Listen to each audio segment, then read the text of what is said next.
मित्रांनो, डॉक्टर दिलीप गरुड आणि श्री मुकुंद तेलीचेरी यांनी लिहिलेल्या साने गुरुजींच्या गोष्टी या पुस्तकाचे वाचन आपण करतो आहोत. मागील 4 भागाच्या उत्तुंग प्रतिसादानंतर आज आणतो आहे 5व्या भागाचे वाचन. अमळनेरच्या छात्रालयात गोपाळ नावाचा गडी होता. बिचारा गरीब होता. तो झोपडीत राहायचा. एकदा तो विषम ज्वराने आजारी पडला. ही बातमी साने गुरुजींना समजली.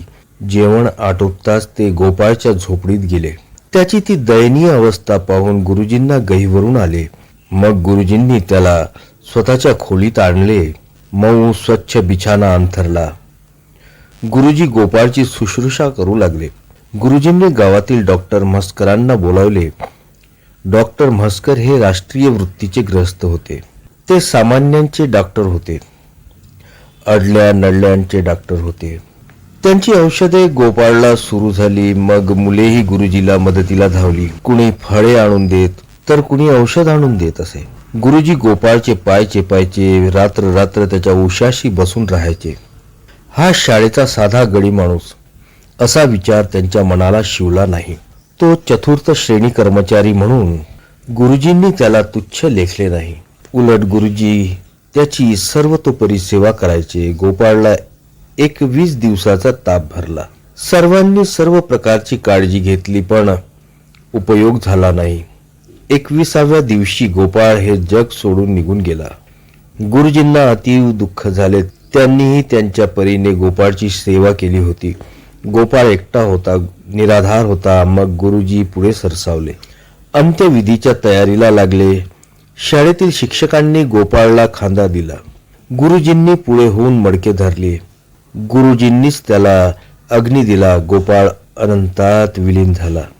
तेव्हा दुःखाने गहिवरून गुरुजी म्हणाले, गोपाळ माझा धाकटा भाऊच होता. त्यावेळी अमळनेर शहरात कॉलराची साथ आली होती. अनेक लोक आजारी पडले होते. लोकांना जुलाब उलट्या होऊ लागल्या होत्या. अशा वेळी साने गुरुजी गप्प राहणे शक्य नव्हते. कारण ते फक्त पुस्तकातले धडे शिकवणारे शिक्षक नव्हते. ते जीवनस्पर्शी शिक्षण देणारे शिक्षक होते. मग गुरुजींनी शाळेतील विद्यार्थ्यांचे स्वयंसेवक पथक उभारले. डॉक्टरांकडून कॉलरा प्रतिबंधक उपायाची माहिती घेतली. ती माहिती मुलांना पुरवली. मुलांना छोटेसे प्रशिक्षण दिले. मग ही मुले घराघरात जाऊन माहिती पुरवू लागली. नदीचे पाणी पिऊ नका, पाणी उकळून प्या अशा सूचना देऊ लागली. एवढंच करून गुरुजी थांबले नाहीत, तर त्यांनी नदीवर स्वयंसेवक ठेवले.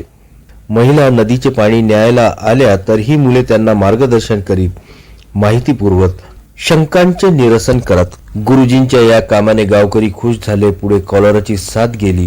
पण गुरुजींनी गावकऱ्यांच्या हृदयात घर केले ते कायमचेच.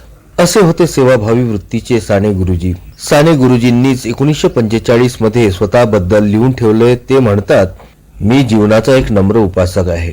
सभोवतालचा सारा पसारा सुखी नि समृद्ध व्हावा. ज्ञान विज्ञान संपन्ननी कलामय व्हावा. सामर्थ्य संपन्न व्हावा नि प्रेममय व्हावा. हीच एक मला तळमळ आहे. माझे लिहिणे वा बोलणे, माझे विचार वा माझी प्रार्थना या एकाच ध्येयासाठी असतात. साने गुरुजींनी लग्न केले नाही. स्वतःचा संसार थाटला नाही, पण समाजाचा संसार इमानीद्वारे केला. शिक्षक म्हणून काम करताना त्यांनी गरीब विद्यार्थ्यांची फी भरली. एखाद्या विद्यार्थ्याला फी मागितल्यावर तो त्याची घरची विदारक परिस्थिती कथन करायचा. गुरुजीचे अंतःकरण भरून यायचे. मग त्यांना त्याचे बालपण आठवायचे. औंधमधील आणि पुण्यातील शिक्षण घेतानाचे दिवस आठवायचे. माधुकरी मागितलेले दिवस आठवायचे. वार लावून जेवलेले दिवस आठवायचे. मग गुरुजी स्वतःच त्याची फी भरत. अशा कितीतरी मुलांची फी गुरुजींनी भरली. गुरुजी विद्यार्थी नावाचे मासिक काढत. त्याचा खर्च भागविण्यासाठी स्वतःच्या पगारातले पैसे खर्च करत. खरं म्हणजे गुरुजींना त्यांच्या कौटुंबिक जबाबदाऱ्या होत्या, परंतु तरीही ते सढळ हाताने मदत करत. ही गोष्ट जेव्हा मुख्याध्यापक गोखले सर यांना कळली तेव्हा ते फार अस्वस्थ झाले, बेचैन झाले.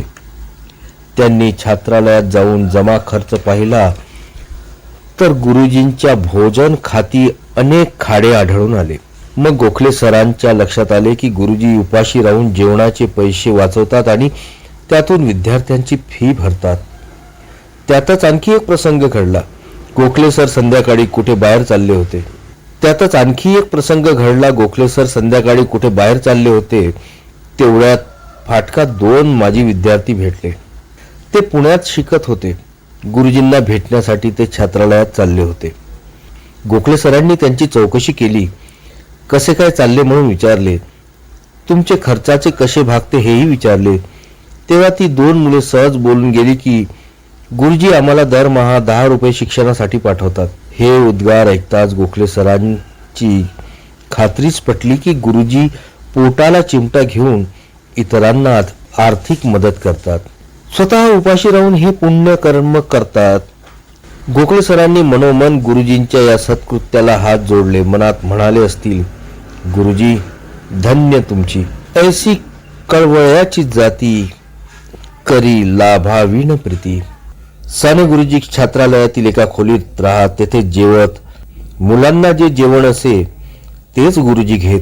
हे जेवण साधेच असे. पण एकदा मुख्याध्यापक गोखले सरांनी गुरुजींना विनंती केली. म्हणाले, आजपासून तुम्ही माझ्याकडे जेवायला या. गुरुजींनी सुरुवातीला नकार दिला, पण गोखले सरांच्या प्रेमळ हट्टापुढे त्यांचे काही चालले नाही. मग गुरुजी गोखले सरांकडे जेवायला जाऊ लागले. तेथे मोहनी सरही जेवायला येत. संध्याकाळी अनेक विषयांवर गप्पा रंगत. गोखल्यांकडे जेवणही स्वादिष्ट असे. दररोजच्या जेवणात भात, भाजी, पोळी, आमटी तर असेच, पण दूध, तूप, दही, ताक देखील असे. मात्र गुरुजींना हे जेवण वर्ज्य असे. त्यांच्या मते देशात कितीतरी गरीब मुले आहेत की ज्यांना साधे अन्नही मिळत नाही. गांधीजी यंग इंडियामधून हिंदुस्थानच्या दारिद्र्याबद्दल लिहित असतात. गोरगरिबांना घालायला कपडे मिळत नाही म्हणून त्यांनी सदरा घालणे सोडून दिले. साध्या पंचावर हा महात्मा देशभर फिरतोय आणि आपण असे उच्च प्रतीचे जेवण घेतोय. ही टोचणी गुरुजींच्या मनाला सारखी लागून राहिली. त्यांना डोळ्यासमोर छात्रालयातील मुले दिसू लागली. त्यांचे गरीब चेहरे डोळ्यापुढून हालेत ना. मग गुरुजी फारच अस्वस्थ झाले. गोखल्यांकडचे जेवण त्यांनी 15 दिवस घेतले असेल नसेल, मात्र एके दिवशी जेवण करून आल्यावर त्यांना फारच टोचणी लागली. त्यांच्या मनाने निर्णय घेतला की इथपर गोखले सरांकडे जेवायला जायचे नाही. छात्रालयातील साधेच जेवण घ्यायचे, तेही मुलांबरोबर हसत खेळत गप्पा मारत. मग गुरुजींनी कागद व पेन घेतला आणि एक चिठ्ठी लिहिली. त्या चिठ्ठीत लिहिले होते, सन्माननीय गोखले सर यांसी तुमच्याकडे श्रीमंती जेवण मला नको. मी छात्रालयातील जेवण घेईन, कृपया रागवू नका, मला समजून घ्या. असे होते गुरुजीचे अंतःकरण. दुसऱ्यांसाठी रडणारे. इथे समर्थांच्या एका ओळीची आठवण येते. समर्थ म्हणतात, आपणास चिमुटा घेतला तेने जीव कासावीस झाला. आपणावरून दुसऱ्यासी ओळखीत जावे. या प्रसंगामुळे गोखले सरांचीही जीवनाकडे बघण्याची दृष्टी बदलली.